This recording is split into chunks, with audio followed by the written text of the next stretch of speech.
Hey, Shad here with Speed Addicts, the fastest growing gear site on the web. And today we're going to uncrate the EBC Carbon X organic pad.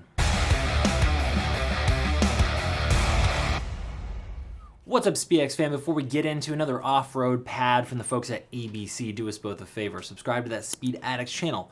Get educated, up to date on the latest parts and gear coming into the two-wheel space. All you gotta do is click that subscribe button. Also, if you'd like to support us here at speedaddicts.com, you could do so by simply shopping with us. There's a link in the description below. They'll get you right over to the complete selection of EBC brake components, including the Carbon X pads we're going to talk about in today's video. We really appreciate your support over at speedaddicts.com. Okay, EBC, one of our top picks here for braking components when it comes to aftermarket pads or rotors.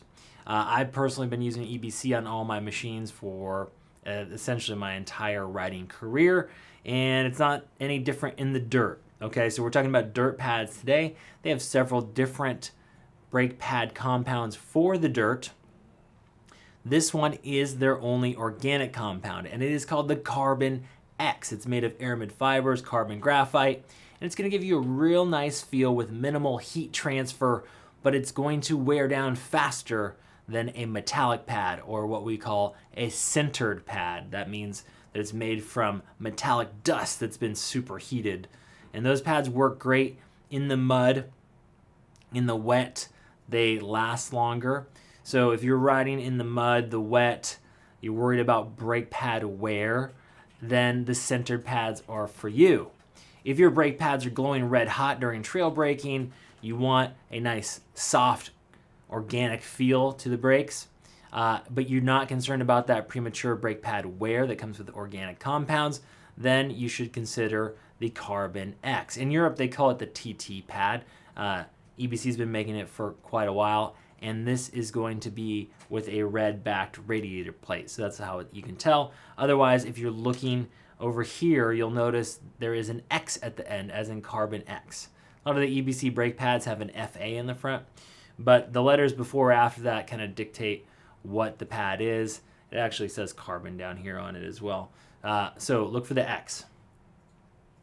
Now, if you're not familiar with EBC, you should be if you've been riding for more than a few minutes. They're, again, one of the leaders in the aftermarket brake game, and we like them because all of their product is either made in their US plant in Ohio or in their original HQ across the pond in UK, which is where they're technically based out of, okay? When it comes to brake pads, a lot of them actually are made here in the United States. We love that. They don't have any other factories, and so it is a high-quality situation. You can spend less on aftermarket pads, but sushi, brake pads, two things I always insist paying full price for. You want to stop when you need to stop. You don't want premature fade or any sort of issues.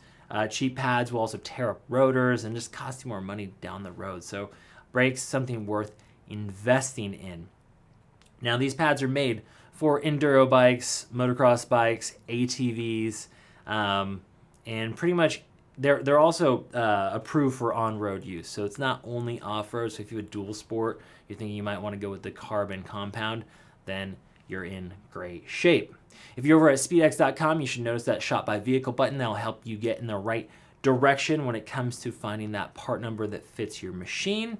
But sometimes people have questions, front, rear, which compound do you recommend? Can you run different compounds on the front and rear? Yes, you can. If you got questions like that, go talk to our rider support team. They're waiting to talk to you on the phone, emails, and live chat.